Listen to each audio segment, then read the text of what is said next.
আমার প্রিয়জনেরা, প্রভু যিশুর নামে আপনাদের শুভেচ্ছা জানাই। আপনারা কেমন আছেন? ভালো আছেন তো? আজ সকালের এই সময়ে আপনাদের হৃদয়ে কি আনন্দ আছে? একবার ভেবে দেখুন, আপনার হৃদয়ের অবস্থা কেমন? আপনার মন কি আনন্দে পরিপূর্ণ? যদি প্রভু আমাদের সঙ্গে থাকেন তাহলে আমাদের হৃদয়ে সর্বদা আনন্দ উল্লাস থাকবে। কেউ তা আমাদের থেকে কখনোই কেড়ে নিতে পারবে না। এটাই প্রভুর ইচ্ছা। যদি আমরা ঈশ্বরের ইচ্ছার মধ্যে থাকি তাহলে কোনো পরিস্থিতি আমাদের প্রভাবিত করতে পারবে না।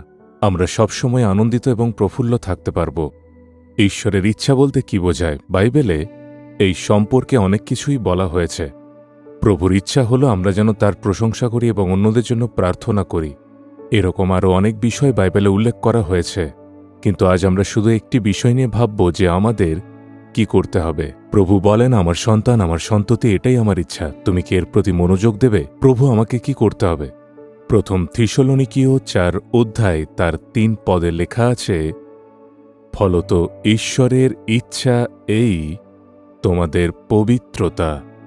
প্রভু বলেন তোমাকে পবিত্র হতে হবে, এটাই তিনি চান। কেউ কি বলতে পারে আমি সম্পূর্ণরূপে পবিত্র হয়ে গেছি? একদমই না। আমি গত 52 বছর ধরে এই সেবা কাজ চালিয়ে যাচ্ছি।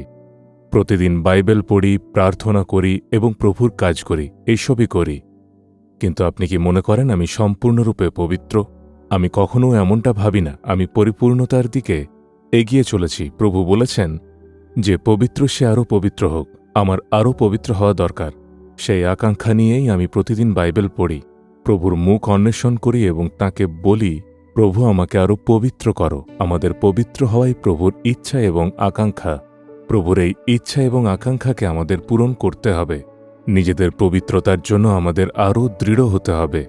তিনি বলেন, আমার সন্তান, আমার সন্ততি, তোমাদের জীবন পবিত্র হতে হবে। তোমাদের চিন্তা এবং দৃষ্টিভঙ্গি পবিত্র হতে হবে। তোমাদের জীবনযাপনে এবং আচরণে পবিত্র থাকতে হবে।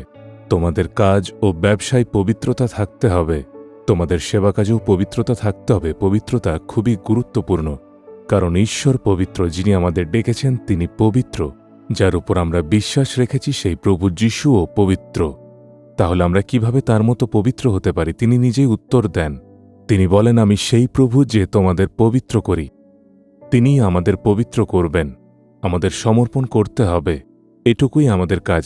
আমরা নিজেরা নিজেদের পবিত্র করতে পারি না। তাই আমি প্রতিদিন বাইবেল পড়ি এবং পবিত্র আত্মায় পরিপূর্ণ হয়ে প্রার্থনা করি। আমি যখন ঈশ্বরের বাক্য পড়ি তিনি আমাকে পবিত্র করেন।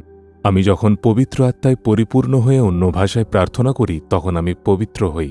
আমরা যখন অন্যদের মাধ্যমে ঈশ্বরের বাক্য শুনি তখনও আমরা পবিত্র হই। আমরা গির্জায় কেন যাই? আরও পবিত্র হওয়ার জন্য। এটাই আমাদের লক্ষ্য হওয়া উচিত। তাই প্রভুর ইচ্ছা হলো আমরা যেন পবিত্র হই। আপনাকে সেই বিষয়ে নিজেকে সমর্পণ করতে হবে এবং পবিত্র হওয়ার জন্য প্রার্থনা করতে হবে। কিন্তু কখনোই এমন ভাববেন না যে আপনি ইতিমধ্যেই সম্পূর্ণ পবিত্র হয়ে গেছেন। এখন বলুন, প্রভু আমি আরও পবিত্র হতে চাই। আমার জীবনের কিছু কিছু অংশ এখনও পবিত্র হওয়া প্রয়োজন। দয়া করে সেই অংশগুলো শুদ্ধ করো এবং পবিত্র করো। এভাবে তাঁর কাছে প্রার্থনা করুন। তিনি আনন্দিত হয়ে আপনাকে আশীর্বাদ দেবেন। আপনি যদি এই বিষয়ের প্রতি মনোযোগ দেন তাহলে জীবনের প্রতিটি ক্ষেত্রে প্রভুর পরিপূর্ণ আশীর্বাদ দেখতে পাবেন। কারণ এটাই ঈশ্বরের ইচ্ছা। আপনি যখন সেটাই অনুসন্ধান করবেন তখন বাকি সবকিছু আপনাকে দেওয়া হবে। আপনি আরোগ্য পাবেন, মুক্তি পাবেন, মঙ্গল লাভ করবেন, অলৌকিক কাজ দেখবেন। আপনার জন্য নূতন পথ খুলে যাবে। বলবেন কি, আপনার হাত হৃদয়ের উপর রাখুন এবং বলুন, প্রভু আমাকে আরও পবিত্র করো এবং শুদ্ধ করো। হে যিশু, আমাকে আরও পবিত্র করো। আমার জীবনের প্রতিটি অংশকে আরও পবিত্র করো। আমাকে আরও পবিত্র হতে সাহায্য করো, অনুগ্রহ দাও। আমি নিজেকে তোমার কাছে সমর্পণ করি, পবিত্র জীবনযাপনের জন্য উৎসর্গ করি।